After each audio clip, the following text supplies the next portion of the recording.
Hello, everybody. Well, welcome to the Green Success Stories webinar. My name is Michiel. I am part of the Live Terra consortium, and it is my pleasure to host today this webinar with four amazing panelists.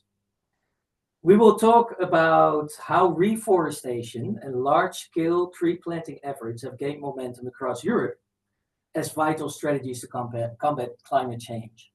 So we've got four panelists today. I'll give a short introduction of 5 minutes. Then each of the panelists has about 3 minutes to introduce themselves. And then I will pose questions to our four panelists that will last for about 15 minutes. And then we will open up the Q&A for the people who are tuning in. And by the way, I am really curious where you boys and girls come from. Let's see, from how many countries do we have people attending this webinar? Of course, you can only see the panelists. You cannot see each other as an audience. But I'm really curious who is attending. So let me know what your name is. And also type where you are from, so we can see how many countries we can actually gather. Hi, everyone. I'm Martin from Galicia in Spain. Well, welcome, Martin. Greetings from Turkey. Sofia, I don't know where Sofia's come from. Marine from Romania. Juan from Sevilla. Matthias from Germany. Wow, this is going really fast. Sanjana from the Netherlands. More from the Netherlands. James Waterton, Enfield, North London. Clint from Malta. Let's see, I already lost count. I think we're at 7 or 8 countries already. Bulgaria. The Eco Cluster. Welcome, Marcos from Spain. Ana Julia from Brazil. Wow, it's not just Europe, it is worldwide. We're going viral. We've got people from India. Samir, welcome. Thank you for joining us today. As I said, we'll be talking about how to scale tree planting, impact, and leverage funding opportunities. My name is Michiel, and it is my pleasure to host you today. We invited some of the leading tree planting organizations in different regions from Europe and beyond, so that we can learn directly from how they started planting, how they scale these plantings, and very important, how they managed to become successful not only in their environmental approach, but also financially. We just had a little chat with the panelists just before we opened the floor, and André was telling us what a busy week he has had, having to do all sorts of conversations to get, financing, get funding. Well, we've got people from basically all over the world, I can say. I counted at least 3 continents, so I think that is absolutely wonderful. Thank you all for joining in. If you still have friends who want to join, we're gonna basically, I think they should hurry up because we're gonna start now. I'm gonna ask the same question to all of the 4 panelists, and that is to briefly introduce yourself and tell us, why did you start reforestation projects in the area that you operate in? And I'm gonna ask first André to open the floor. André, can you introduce yourself? All right. My name is André Gumuchdjian. I'm from Belgium with Armenian origin, and I was an active, still am an active entrepreneur, but always interested in philanthropy. Was doing many different things throughout my life, so philanthropy is a little bit second nature. And all of a sudden, in 2019, decided to start this organization called My Forest Armenia, in order to reforest. And I believe I need to explain why I started in a later stage, or should I say it now? Oh, why did you start reforestation in Armenia? Why did you start it? Well, yeah, in Armenia, why not? But the main idea first is to start reforestation is because of the consciousness all of a sudden of the importance of CO2. You see, most people, and I best almost nobody watching us know and understand how much fossil fuel is creating CO2. When I'm asking the question, how much is 1 liter of petrol releasing of CO2 in the atmosphere.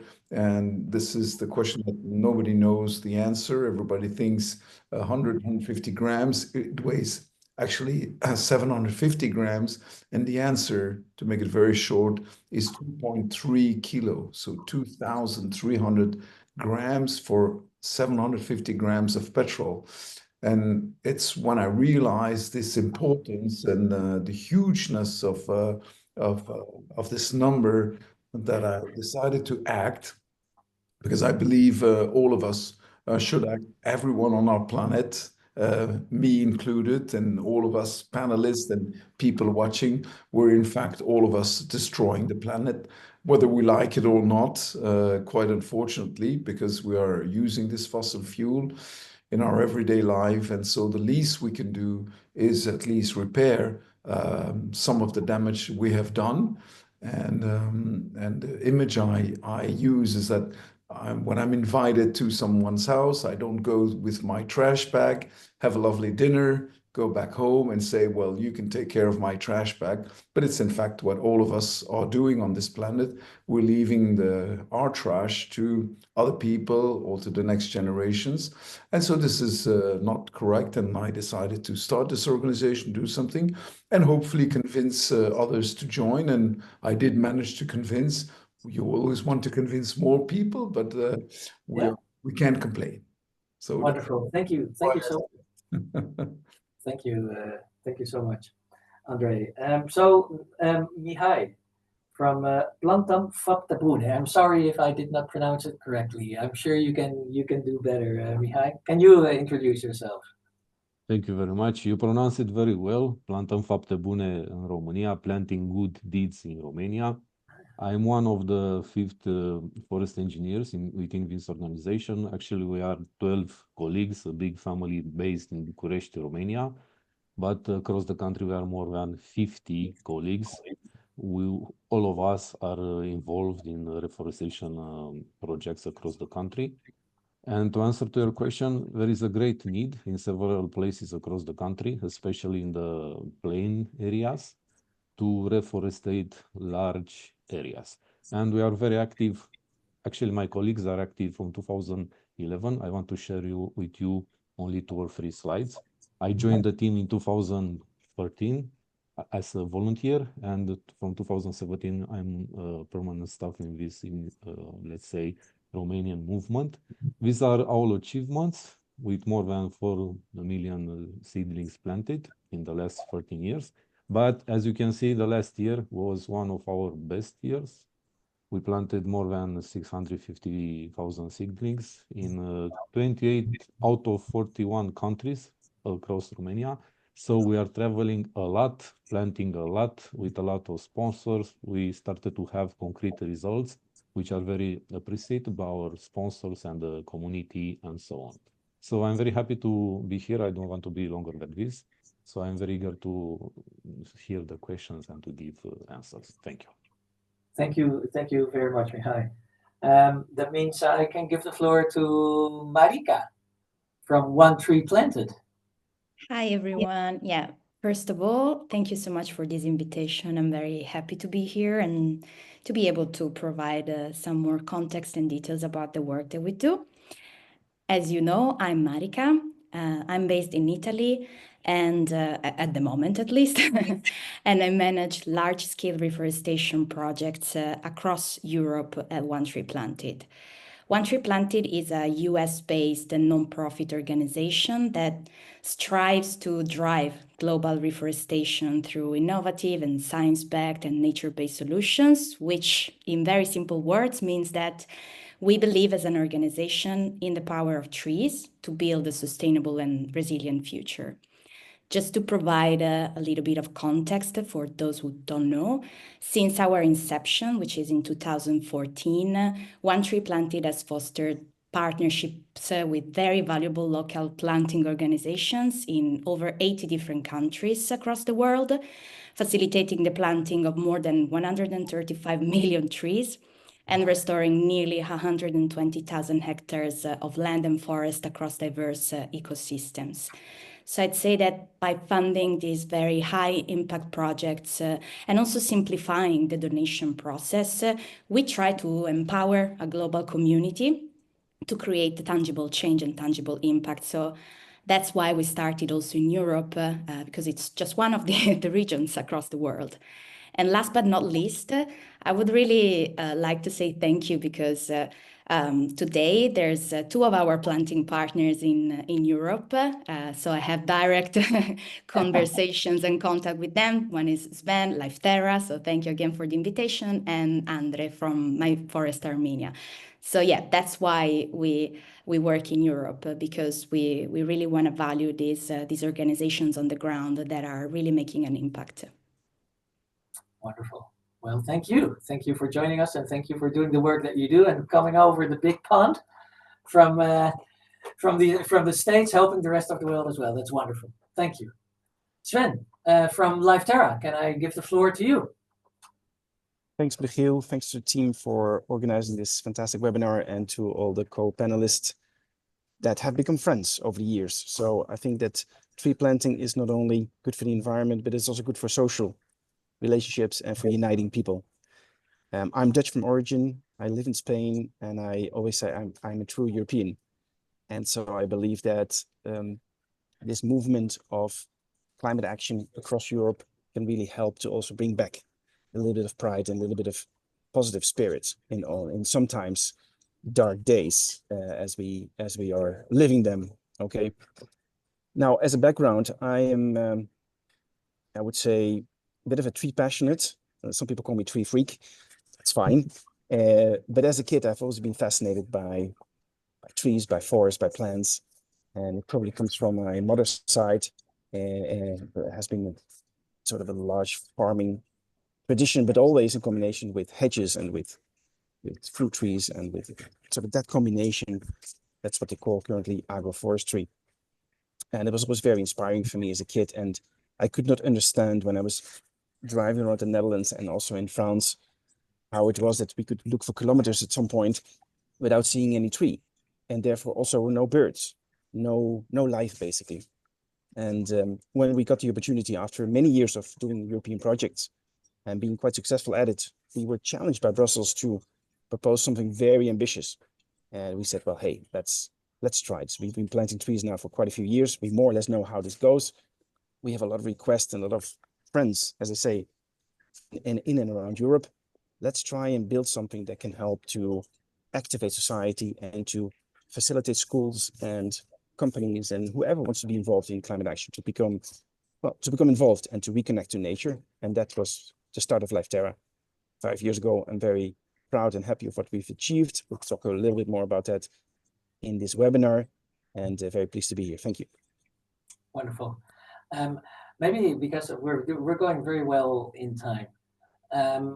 This is just a question that's not on the list, but I'm just curious, because I know about Terra, that Terra does more than tree planting.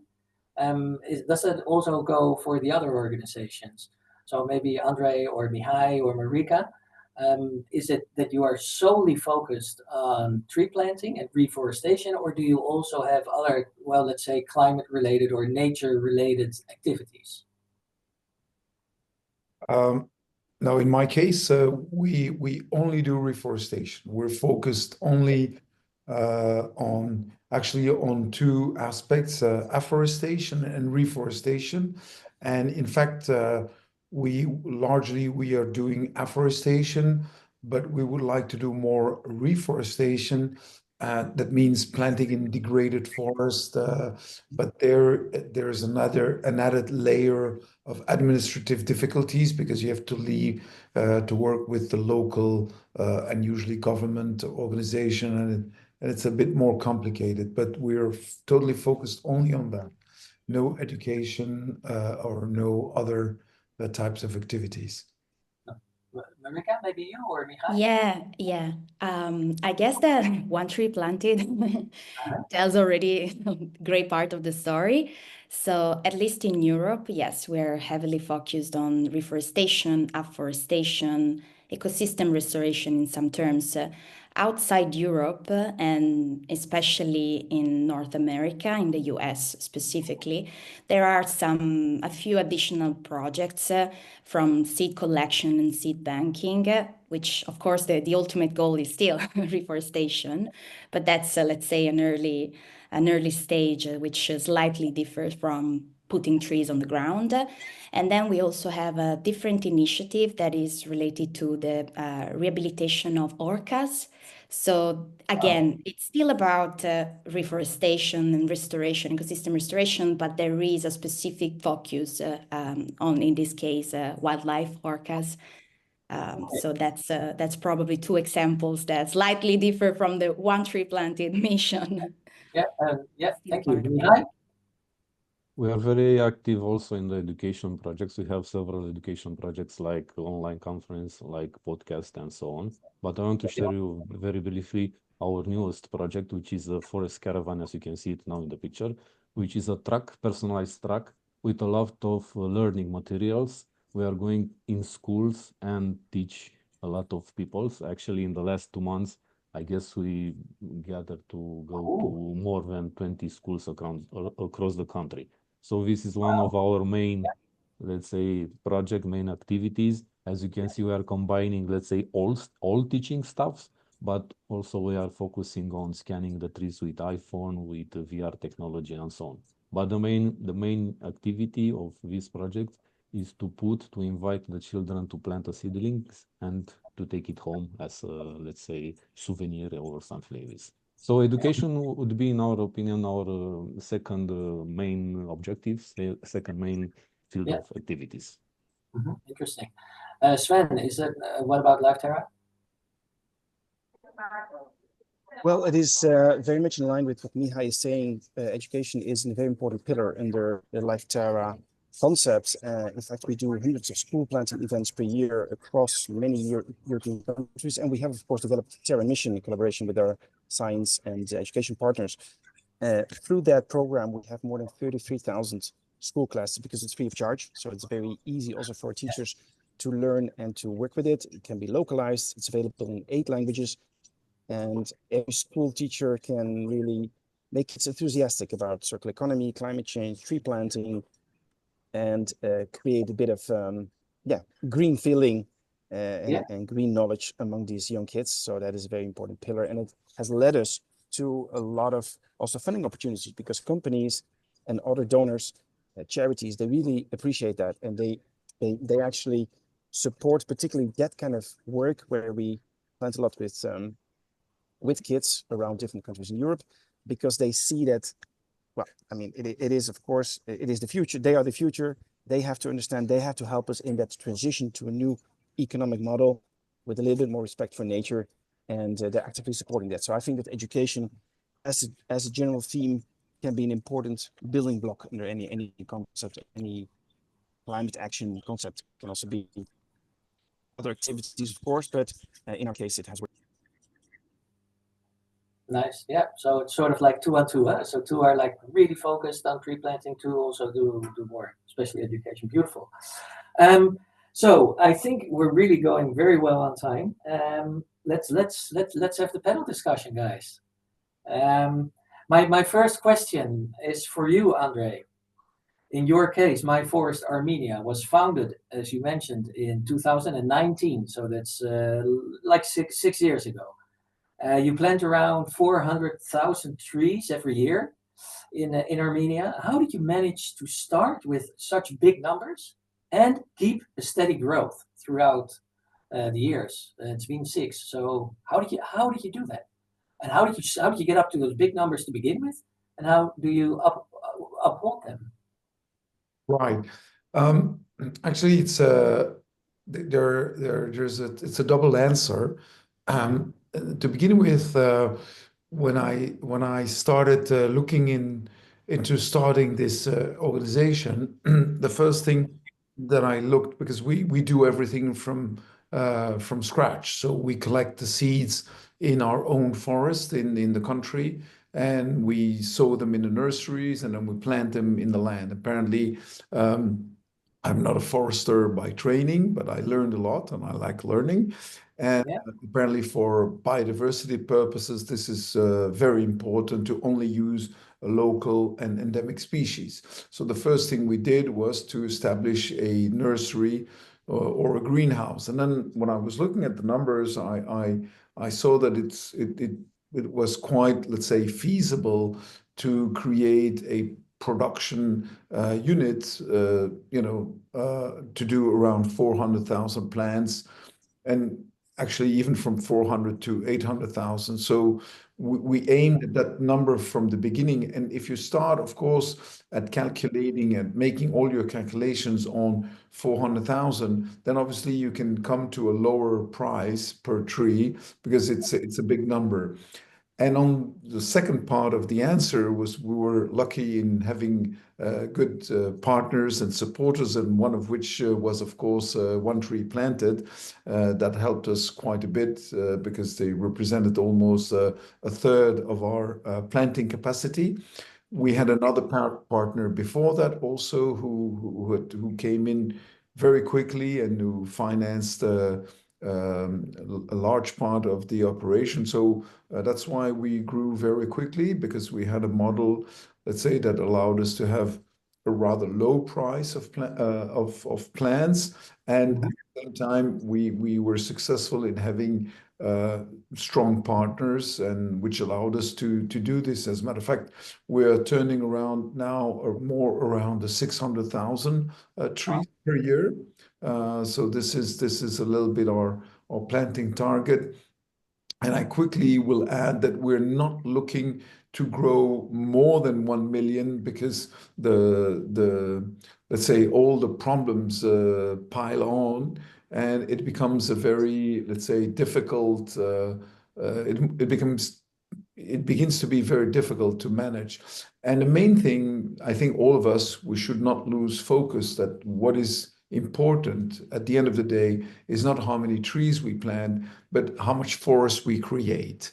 And in order to create forest, and to all those who are watching, it's really very complicated. It's very complicated because you have a lot of threats from different sources. It's obviously dryness is one thing, you need rain, but you have also diseases. You also have animals that are eating the roots.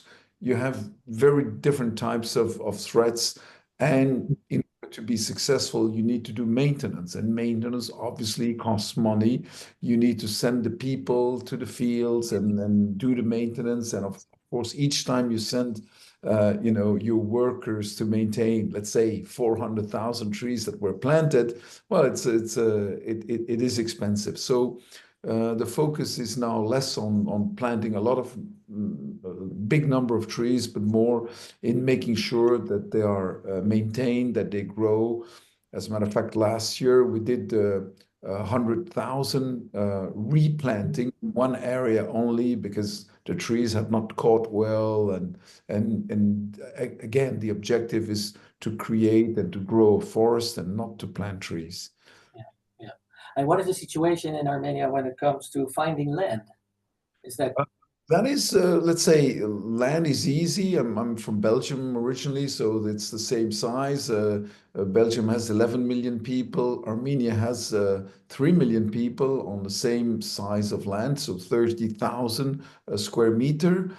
So it's relatively easy in one way to find lands.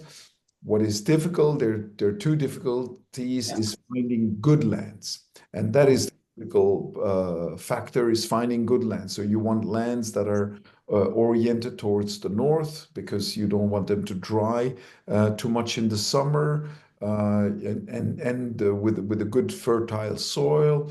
And the problem is, the good lands are sought by many people as well, by the animal grazers, by agriculture. But unfortunately, also we have issues with let's say, mining companies that would like to have some of the lands that we are looking at, because they think there might be some interesting minerals.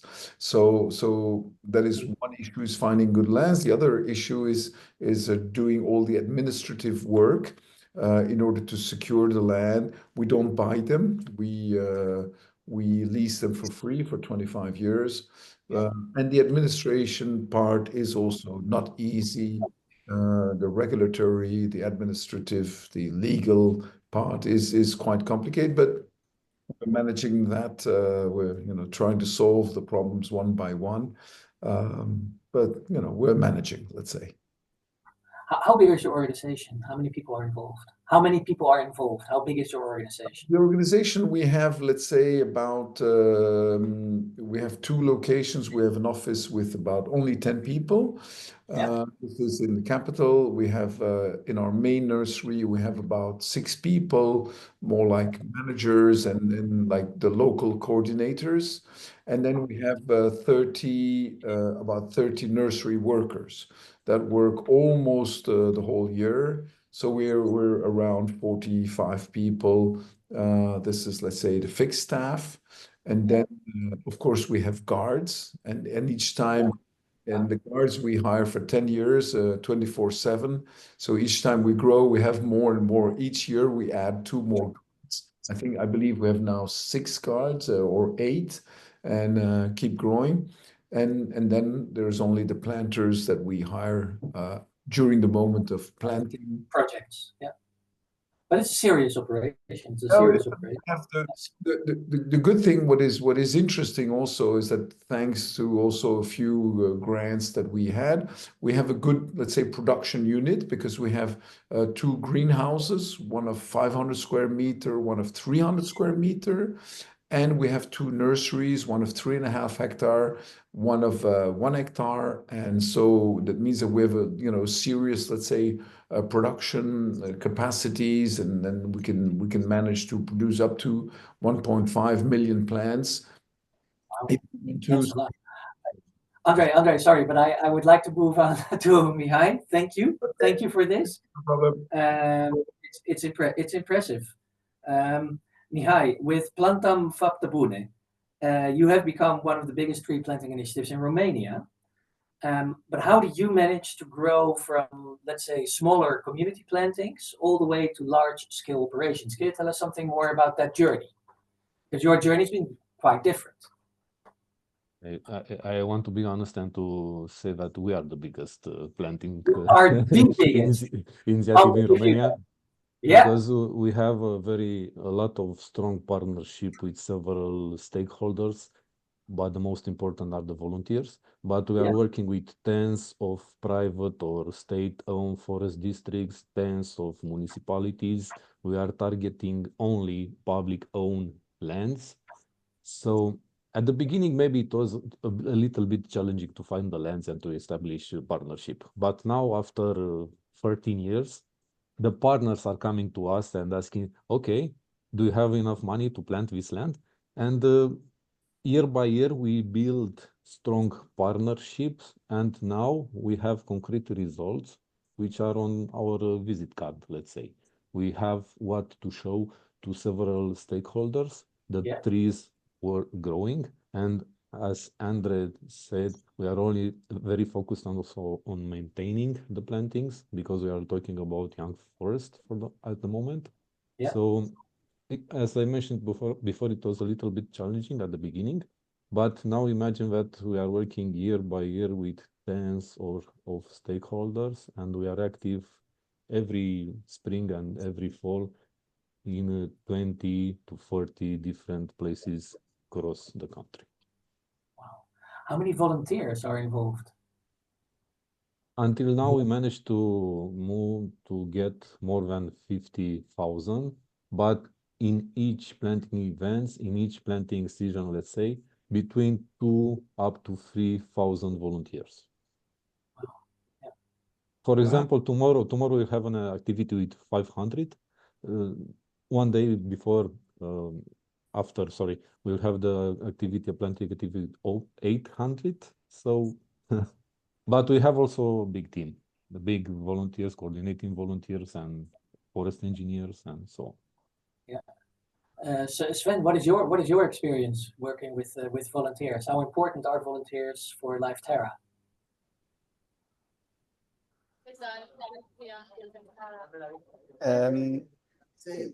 Michiel, you just dropped the last part. I think you said how important are volunteers for Terra? Yes, that's correct. Well, Yes, yes. they- So my question is, yes, yeah, thanks. that's my- They are basically our Sorry. core. So we do everything with schools, as I said, with communities, with companies.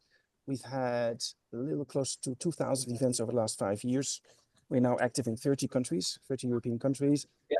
And I would say that if we would add everything up, we are close to 200,000 people that have participated, that have gotten to know how to plant a tree and have got to know a little bit about biodiversity, about species, about ecosystem restoration concept. Why are we planting trees here? Why is that good? Why is it important for restoration of this particular area that was either burned or that was eroded or that it was under the threat of bark beetle?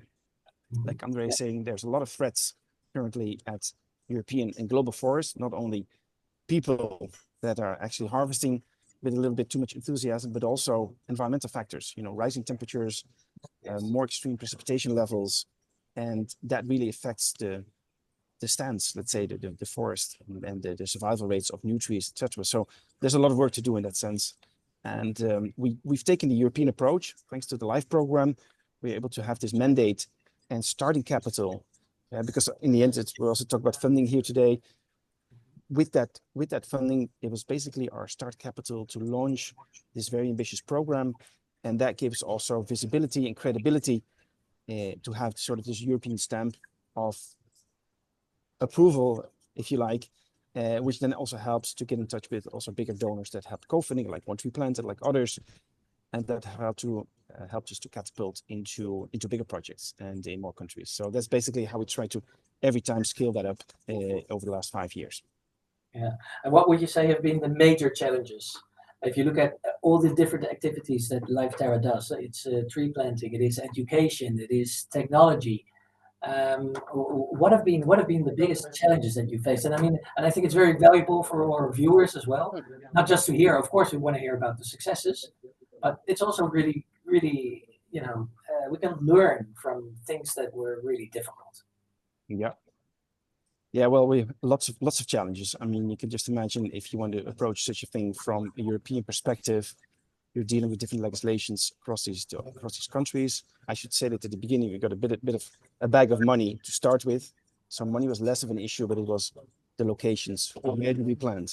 As you know, in Europe, Romania has some great areas with a lot of space to plant still. But if you want to try to plant around Barcelona, around Berlin, around London, around Paris, those are very challenging areas where people are not so committed. We ask for a 40-year agreement with people to really commit to long-term maintenance of these trees. And so our biggest challenge in the first 2-3 years was actually finding the land. And then it sort of turned around. We're getting noticed by farmers initiatives, by all kind of networks that say, hey, we are restoring an area. Do you have trees for us? Can you bring volunteers? Can you help restore us these places? So that went then easier after a bit of recognition. And then, of course, we started to scale. So then we had, again, the money issue. So that's why we've been very focused on fundraising since 2-3 years with more activity, with more professionals also involved in order to engage also bigger donors and to allow us to scale that. Yeah. So it started with finding land, and now we're in the phase of that we have probably access to enough land, and we're looking for more money. Yeah. You need challenges, right? Otherwise, things get boring.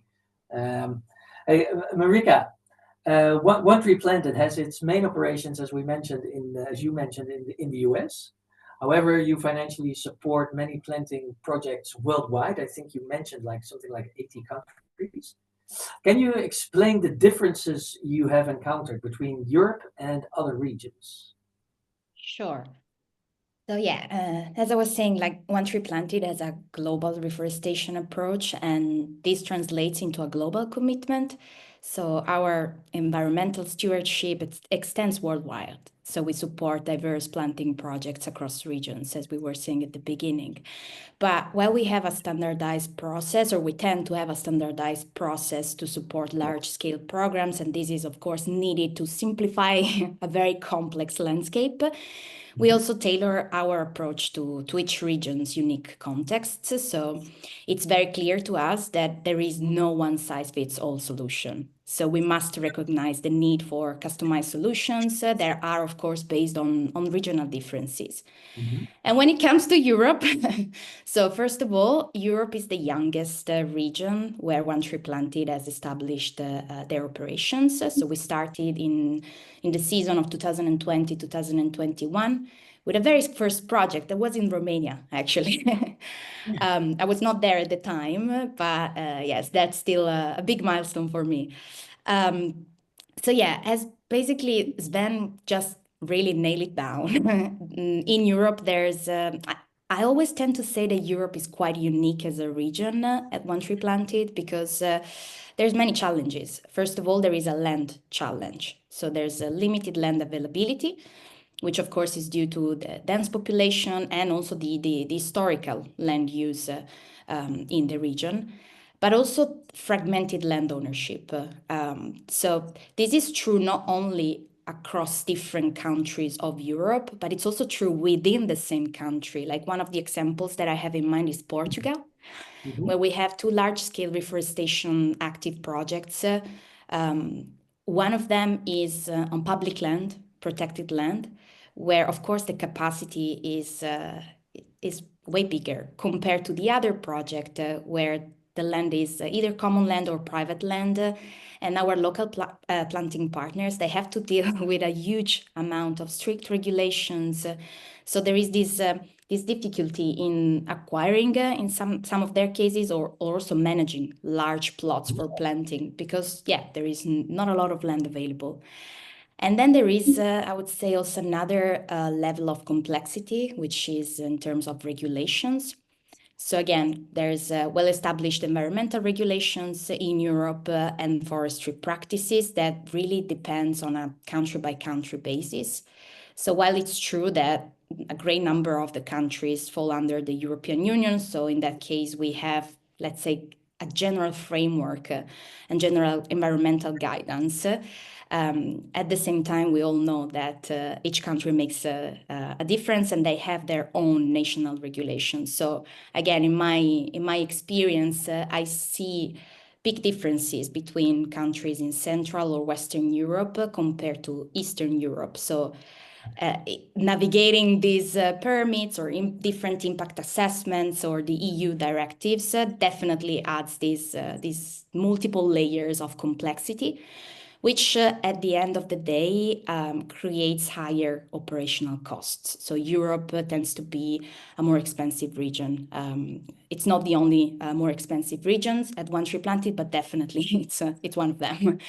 This is in terms of course, labor, equipment, material costs, and compared to other regions, of course, these costs tend to be higher, but also because there's specialized expertise on the ground that is needed to navigate again these diverse ecosystems and regulations. So in order to overcome these challenges, we must have collaborative partnerships. So it's crucial partnerships with, again, as I said, with amazing local planting partners, the real stars, let's say, of our large-scale projects, because they are implementing the projects on the ground. But we need to have partnerships and collaborations also with local authorities, municipalities, with the European Union organizations anytime is possible, or with a mediator with the European Union organizations, and of course, private landowners. So these collaborations, these partnerships are definitely essential to understand and to try to navigate again these multiple different regulations, because at the end of the day, what we really need to achieve is to ensure long-term monitoring. Again, yes, we are heavily focused on reforestation, also urban forestry. We have a carbon department. It's all about trees, but we are also trying to ensure a long-term success of these projects, which is by long-term monitoring, again, together with the planting partners on the ground. Yeah. I can only underline how incredibly important that is. And it's also incredibly important, I think, in terms of funding, right? And also to get funding partners, because they want to see what is the actual impact, what is the survival rate, and and all that. And what is can you tell us a little bit more? I've been curious to learn more about this, about One Tree Planted, how you are funded, because basically in Europe you fund all sorts of different types of projects. Where do you get your money from? How do you get your financial resources? Yeah, it's a great question, definitely. So very interesting question. No, yes. So it really depends. What is 100% sure, again, is that we need to have a diverse and scalable funding landscape in order to ensure effective reforestation. And again, it's a collaborative effort. So our focus is on public and private synergy. So this to make a reforestation project, especially on a large scale and across multiple regions, we need a successful public, corporate, private, which includes philanthropy investment. So again, from a public sector perspective, I would say that there are, of course, national, international commitments. So countries, they are setting ambitious, very ambitious targets for emission reductions. So we are recognizing that biodiversity rehabilitation, ecosystem restoration, and of course, carbon sequestration through reforestation, through forests are a crucial component. And this means that there is a policy alignment, or at least we hope there's going to be a policy alignment. It's very crazy days, of course, now maybe more than before, and especially for the US, but not only. So there is a policy alignment anyway. So the national and international commitments from the Paris Agreement, but also if we think about the monumental and recent EU nature restoration law, these initiatives, these obligations, these commitments, they drive funding. And there are government incentives related to that. So from grants, subsidies, or tax breaks, for example, they make reforestation attractive for investors from the public sector, attractive and also more sustainable than at the local level. So absolutely, like policies, these policies, they prioritize forest restoration, for ecosystem health, for biodiversity, climate change, and net zero goals. So governments are committed, and we have the possibility to tap into public grants, for example. With government in the European Union, of course, it's a little bit different because we don't have, at the moment, we don't have a legal office in the European Union. So our pool of donors tends to be, we're very strong, of course, in North America, because that's where everything started from. But we have this pool of global donors, and then now we come into the private sector a little bit more. Even if we have, of course, partnership also with the US government or Canadian governments, where, of course, for us, it's a little bit easier to tap into those opportunities. But when it comes then to the private sector engagement, of course, there is corporate social responsibility. That's always a key to acquire more funding, and we have a global portfolio of donors that are very interested also in Europe, and we also have European donors that are interested in acting more and more locally. And last but not least, well, individual action. I would talk about this because we tend to forget about the single people that they can really make a difference, even if it's small. They can drive the example. But last but not least, I want to say that philanthropy, NGOs, foundations, they fund projects. They can contribute to the research and advocacy for policy change. If I have time, just an example to close this. I don't know if you heard about the recent news in Scotland, for example, the Scottish Wildlife Trust. We have projects with them. They just received 17 million pounds of donation from a mysterious donor to acquire land for conservation to restore the temperate rainforest in Europe. So this is a great example. I was very excited about reading that news. But this is a great example of how we really need now more than ever, I would say, the support of the private sector in this case. Sven, I understood you had some technical issues, but you're back again, right? I'm back, yes, and I had the famous blue screen from Windows. It's been a long time ago. The blue Thanks screen for holding out. No worries. No worries. I wanted to add, because Marika basically gave fantastic answers there. As Live Terra, and I think most of the colleagues in the chat in the panel here, we've been relying a lot on corporates in order to, out of CSR or other budgets, to become more active in climate action. We now finally see also a new trend, and you pointed to legislation, and we have now the CRCF on carbon regulations. Carbon regulation is starting to become, let's say, more pronounced, is going to go from voluntary to step by step to more obligatory.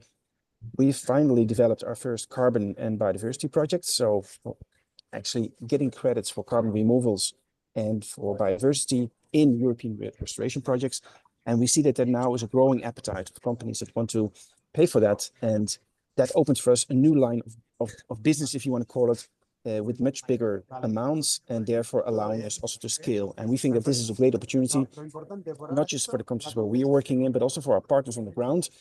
We do a lot with networking, and sort of networking, trying to facilitate the context and the experiences with third parties, and also beyond Europe, because there's lots and lots of new standards coming up that have less entry barriers, easier to get involved in, also for smaller landowners to certify what they're doing, and to finally get paid by society, by big polluters, in order to get their fair share, and to ensure that there's permanence, that there is continuity of these initiatives. So I think that opens sort of what they call payment for ecosystem services, a whole new area that is still, especially in the northern hemisphere, still quite green, if that's the right word to say, still young, but it's definitely coming. So we expect a lot from that. Mihai, wondering, is the carbon credit market, is it something that's also of interest already to Romania, to the Romanian situation? There are several stakeholders who are talking about this subject. As far as I know, we started to have one or two, let's say, forest and also in the agricultural field, like carbon farming, with additional, now I know some people who are very active in convincing the farmers to plant shelter belts, for example, to have the additional, let's say, input, carbon input on the land. From my point of view, as far as I know, this is at the beginning, but I'm very sure that if we have the discussion in the following 2 or 3 years, the situation will be very different in Romania, because most of the stakeholders are very, very interested in this field. Yeah, yeah. André, Armenia, or as well? Is the carbon credit market, entering Armenia? No, we have not started the carbon credit, let's say, process, because it's in fact quite complicated and expensive to launch. So you need a big base to begin with. So it's not easy. And also, to be honest, I'm a little bit frustrated with the carbon credit, let's say, market, because you are reducing the value of a forest to its capacity to absorb carbon, but obviously forests can do 10 times or 20 times more than simply removing carbon. So. And very often you will hear carbon traders. I spoke twice to them in London, and they say, "Oh, well, your price is expensive, but it depends what do you compare." Having said that, André, if I may just jump in. Yeah, sure. We are now going beyond carbon. So we have certified also for biodiversity, which is now being recognized by a lot of companies and investors as a very important element. That we should not only focus on carbon, but also on biodiversity, on soil, on water. So there's going to be new elements, new type of payments they're going to be helpful to get more integral and more sustainable projects, let's say. So I believe a lot in that. I was just going to mention that, and thanks to you introduced me to this organization that does nature-based credits. So in addition to, as you say, in addition to carbon, they are doing biodiversity credit, water credit, and soil credit. So they kind of offer a package. And I'm very interested in following that.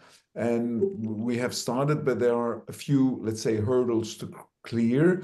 And the first hurdle, of course, is the avoiding double counting. And the company has asked us to certify that the government will itself not apply for these credits. And then, of course, asking for commitments from a government is very difficult.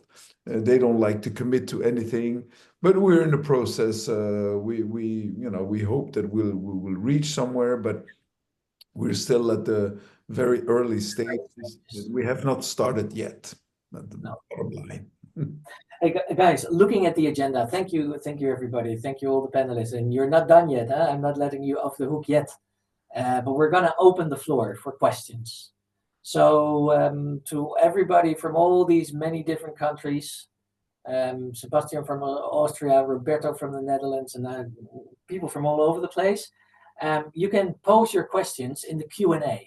So if you hover over the screen, you now see André, but if you go down, you can see a Q&A icon, and there you can put your questions. Maybe, and I didn't tell this in the beginning, I'm sorry about that, maybe some people put their question in the chat. It would be helpful if you have any questions. Just put them in the Q&A, and we are ready to go and see which questions are popping in. We already got 2 coming in, and if there are more questions, go ahead. Let's see what we have. By the way, it's not a question, but it's just I want to say hi to Andrea, who is from Puerto Rico. Okay, we'll go to the first question, which comes from Martin.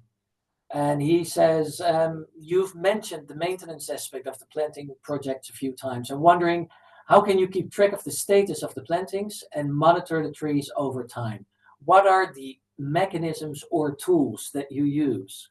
I'm opening the floor. Who wants to answer first? Well, I can answer.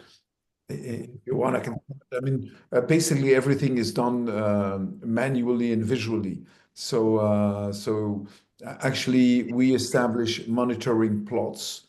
So on our fields, let's say on a 100-hectare field of reforestation, we will have maybe 10 monitoring plots of 10 meter by 10 meter. That's 100 square meter, and we will write down all the plants, which one have survived, and on the 4 corners, in addition, we measure their growth, the size of the trunk, and so we do this monitoring by hand, but also we are starting to use a drone, but just with taking pictures, no video, just taking pictures to measure.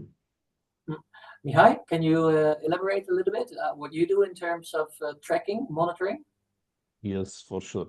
Actually, we have two ways of doing it in partnership with the forest districts, both private and public owned. But this is not the biggest share, because the biggest share we are doing by ourselves. As I told you, I have another 4 forest engineers in our team, and I'm very proud to say that those were my students, and they are traveling a lot across the country. In addition, we have another 3 ex-students who establish afforestation private companies, and also they are also helping us in monitoring these, let's say, young plantations. For sure, in the first 2 or 3 or 4 years, in case of the oak-based, for example, plantations. And I want to say it very clear for the participants, the maintenance is the most important thing. It is not enough to plant. You have to maintain, to take care of the young seedlings for 2 to 7, 8, maybe 10 years, depending on the tree species. Thanks. And Sven, go sorry. ahead. No, go ahead, Marika. Yeah. If I can add to that, Of course, chip in. Yeah, I think Mihai really said it perfectly. Like planting is just the beginning. Sometimes it's not even the beginning of the story, but let's say it's the beginning. Effective reforestation, especially on a large scale, really hinges on long-term monitoring. So many times, like, we track tree survival, tree growth, but the goal is also to integrate whatever feasible, and Sven was talking a little bit about this, biodiversity assessments. Yes. Because that's when we can truly capture ecosystem health and value in the long term. And in our specific case, as One Tree Planted, of course, we rely on valuable partnerships with partners on the ground. And we require to them KML, shape files, geotag photos, but whenever it's possible, we also ask for biodiversity assessments. This is enabling us to monitor at least at 1 year after completion of the project completion, then 3 years after project completion. So after planting is fully completed, because in this case, we can ensure comparable measurements from before and after the project happened on the ground. And I would say that this is key, but funding is essential also in this case. Maintenance and monitoring have a cost. So Yes. funding is crucial. Yeah, I'll go to the next question, which comes from Juan Castano, and he asked to everybody, I think, what percentage of private versus public funding has your organization? So let's not get into too much detail, but I don't know if all of you can say, go like, oh, a little bit of a percentage. Like, what do you think? Sort of. How much is private? How much is public? So far, in our case, the majority was private funding or from organizations, from other foundations. In general, government funding, and I saw also a question about EU funding. All these are very difficult to obtain. They go through a lot of regulatory approaches, and it's really very difficult to get EU funding, or any public funding is really very difficult, unfortunately. Yes. Mihai, thank you. Thank you, André. Mihai, how about you? 100% private, but the biggest share, let's say 98 up to 99%, are coming from the private companies, very diverse private companies, small to biggest one across the country, and 1 to 2% are coming from individuals. Wow. Okay. Thank you. Marika? Yeah, I won't give you a percentage just because things are really changing at the moment globally, but also One Tree Planted. Definitely the great majority is from the private sector. Yes. Within the private sector, it used to be mainly corporate, and now we are trying to revamp our strategy, also the funding strategy, which means that we want to allocate a bigger portion towards philanthropy and foundation as well. Yeah. Okay, Sven? Yes, in our case, it has been really very different at the beginning than where we are now. So thanks to the LIFE program, we had a lot of funding at the beginning that was public. And then so when we started to raise our fundraising capacity, we got more and more private sector money in order to help scale our projects. And I would say that now we are if it was 80-20 back then, public-private, it would now be 20-80. Let's say. And so we really had the help of this public money to get started, as I said at the beginning, sort of starting capital. And now we're moving into more, charities, companies, all kind of other fundraising opportunities. I'm also really interested in Mihai, you made this comment about, you said it's 100% private, 98% comes from basically companies, and 2% from individuals. I've been working with Live Terra. We did some direct to consumer campaigns as well to get some donations from individuals. It was pretty darn hard in our experience. I'm curious to know, Marika, what is your experience with basically direct to consumer individuals contributing? And I'm not talking about philanthropy or inheritance, but let's say it all started with that, like at the very beginning from the reason why also One Tree Planted was established back in 2014 was exactly this, to make it possible and to keep it simple, but also to make it possible for every single individual to make a difference. So I don't know if you are familiar with our standard funding model. Again, things are changing quite fast these days, but at the very beginning was $1 plants 1 tree. A very simple messaging. Of course, things are way more complex than that. But that was how we started, because we wanted to give the opportunity to a normal person, like a regular individual, to try to make a difference. Yeah.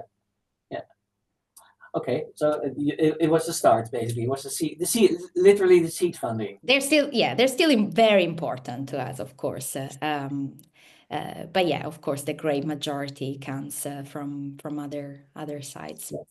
Got it. Okay, I've got a very hopefully actionable question.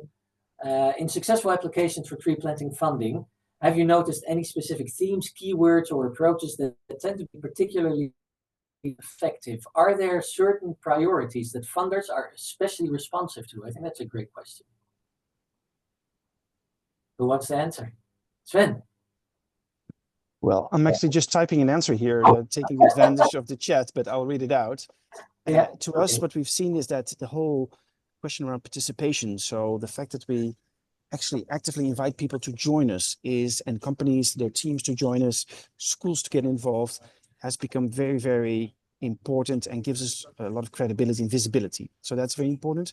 The integral approach, I think we started off with just planting trees. We're now looking much more at landscape, at water flow, at biodiversity.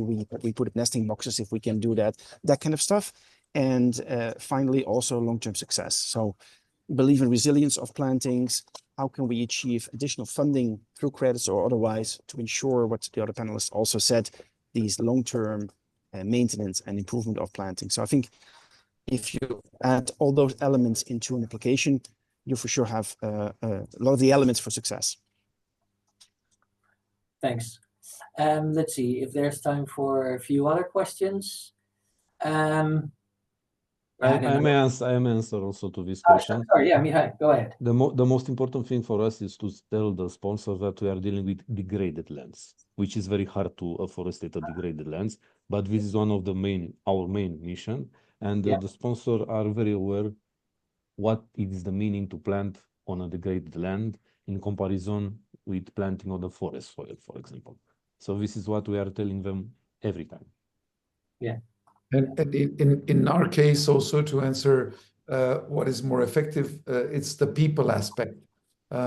People in general, donors are very sensitive to the fact that you are giving work to people, and so you're not only doing reforestation, and it's not only about the, let's say, the biological or the environmental aspect, but the social aspect is very important, that you're giving a small revenue to people. And in that sense, it's not bad necessarily that you have a high, let's say, a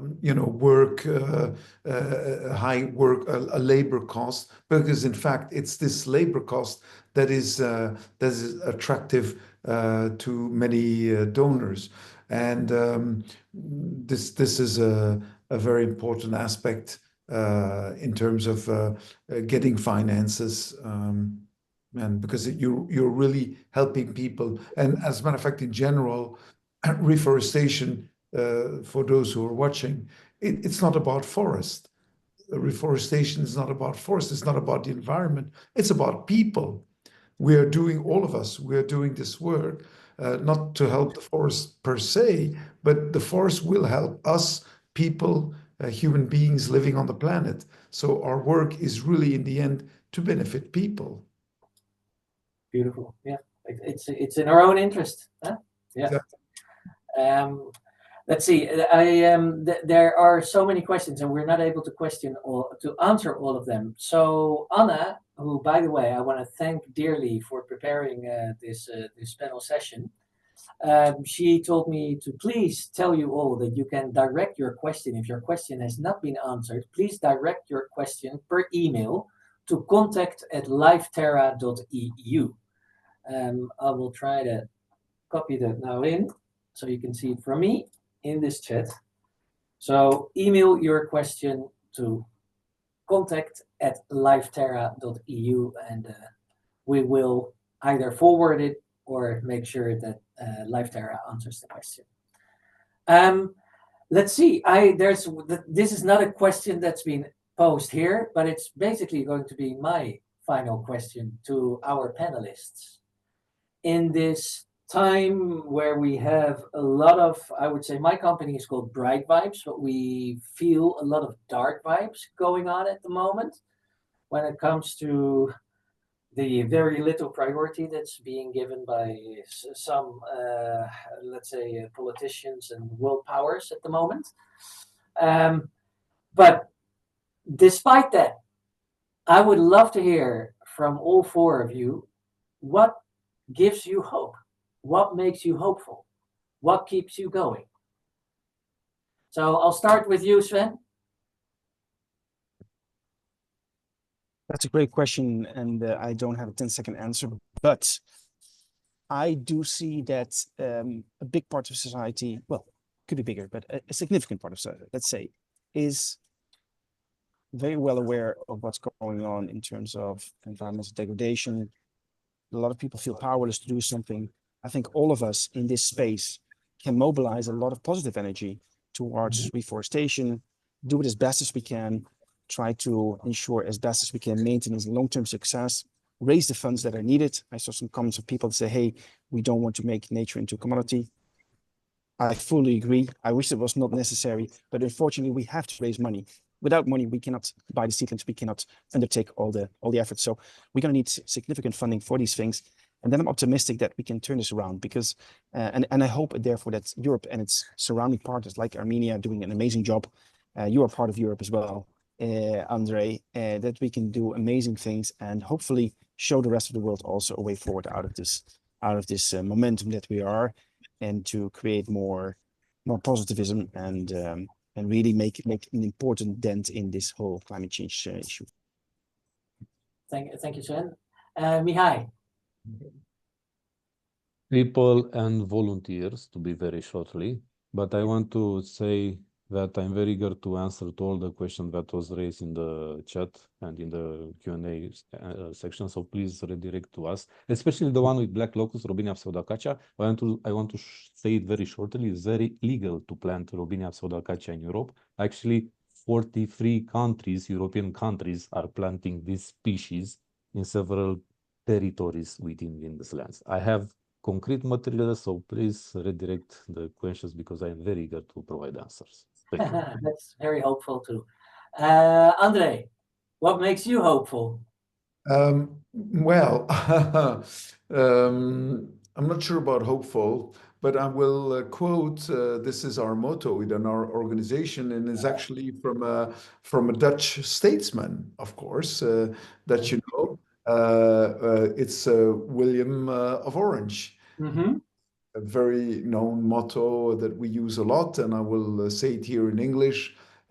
It's not necessary to hope in order to undertake, neither is it necessary to succeed to persevere.